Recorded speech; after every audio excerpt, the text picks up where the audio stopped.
Is expressing yourself a good way to let go of negative thoughts and feelings? Not necessarily. Here's why.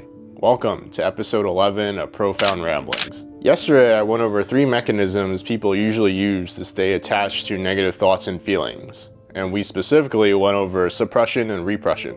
Today, we're going to go over the second mechanism, expression. Conventional wisdom tells us to express ourselves, and we should, depending on the context. And when it comes to negative feelings, expression usually comes up in the form of projection. In fact, some people use expression to release some pent-up energy surrounding a feeling so they can suppress and repress the rest of it. And mind you, I'm talking about negative feelings and thoughts that we're attached to. I'm not talking about a random negative feeling that was conjured from some event in your life, like someone cutting you off in traffic. In the past, my form of expression was physical activity. So either lifting harder at the gym, going for a run, going for a walk, and all that did was alleviate the symptoms temporarily.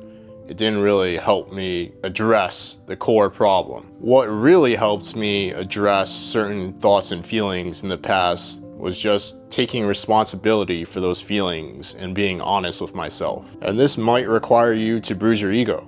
I'm not a jealous person by any means, but there were certain emotions and feelings in the past that I was able to let go of because I admitted to being jealous and envious at the time. I just refused to identify with those feelings. Paraphrasing some of Eckhart Tolle's advice, you are not your feelings, you're just the experiencer of those feelings. Another example, if you're feeling a certain way about someone because they did something to you, there's a high chance that feeling is not reciprocated.